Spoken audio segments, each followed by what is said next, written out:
first speaker, Michelle Henry, has been a member of Wilmington Toastmasters since April 2017. And as the current Vice President of Education, she is enjoying learning the finer points of how a successful Toastmasters club operates. It has also sparked her competitive spirit.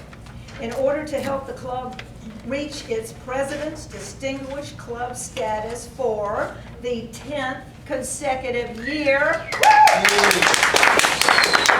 she has decided to discontinue the Competent Communication course. Today, she begins the Innovative Planning Path with her icebreaker speech, in which she talks about where she grew up and how her father's love of traveling around the United States helped her as a military spouse.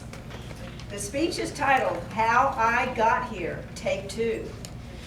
The speech time is 4 to 6 minutes. Danielle, please help me welcome Michelle to the lectern.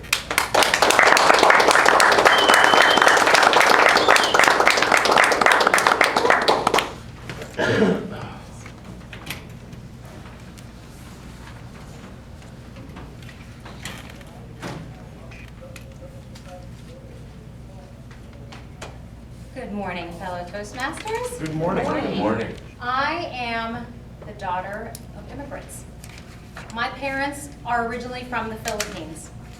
My mom grew up in the small barrio of Agbanawa on the island of Luzon, which is the main island where the capital of Manila is in the Philippines. Agbanawa is about 4 hours outside of Manila. My father grew up on the island of Mindanao in the city of Oroquieta. They met when my father was a resident and my mom was a nurse at one of the big hospitals in Manila. In 1966, my parents had the opportunity to come to the United States. My mom arrived first through San Francisco and ended up being a nurse in one of the small hospital, in the small hospital in Vineland, New Jersey. My dad followed a few months later, and he ended up getting into a resident program at St. John's Hospital in Detroit, Michigan.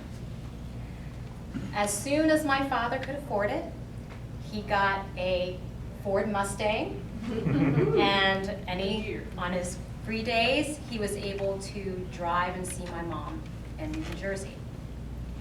The following year, they got married, and my mom moved to Detroit, where my sister was born. My oldest sister was born in June 1968. About a week later, they packed everything they had into a cute little U-Haul, attached it to the back of the Mustang, and ended up driving to Philadelphia, where my dad was able to get another residency spot at Children's Hospital in Philadelphia. I was born in Albert Einstein Hospital, December 1970. And up until about I was 7 years old, we moved about 4 times. We started out in a small apartment in Jenkintown, Pennsylvania, and then moved to our first house in Ambler. When my father decided to leave his position at Children's Hospital, we moved down to Maryland, and we ended up living, I think, for about a year with my dad's uncle, who was also a physician. And then we moved and lived with my other uncle, his brother, who is another physician, before we finally planted some roots for a couple of years in Rockville, Maryland. We lived on 6320 Windermere Circle, and living there until I was in 4th grade was an idyllic situation. I lived in a melting pot. We lived in the corner, and I remember across the street, at like 2 o'clock, lived the Thompsons. They were an African-American family. He was a doctor.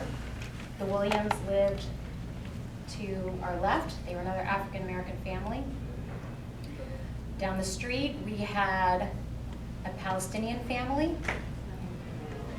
2 doors down from the Palestinian family, we had Dr. Ang and his wife, who was Caucasian. They were a mixed couple. It was an idyllic situation because we all, as children, just were able to come together and play. And it didn't matter what religion we were, or it didn't matter what color we were. We were Michelle or Rachel or Anne. We were just kids having a great time playing together. My father also loved to travel. And I remember the year I was 14, he bought a van and he came home one day with some AAA manuals and he told me, we're gonna drive to the West Coast, so why don't you plan this trip? And it was fun planning the trip.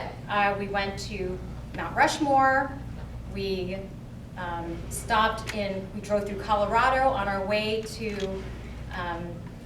the Grand Canyon, and I remember stopping on one of those pull-offs and getting out of the car and smelling the evergreens. I still remember that. I remember seeing the Grand Canyon for the first time and just how beautiful and vast it was. I remember when we finally made it to Beverly Hills, and he said, we didn't have a hotel, so he said, well, we stopped at a Hilton, why don't you get out and see if they have room?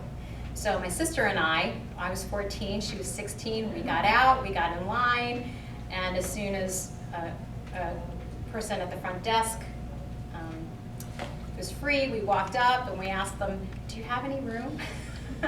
And we were able to get a room right by the pool.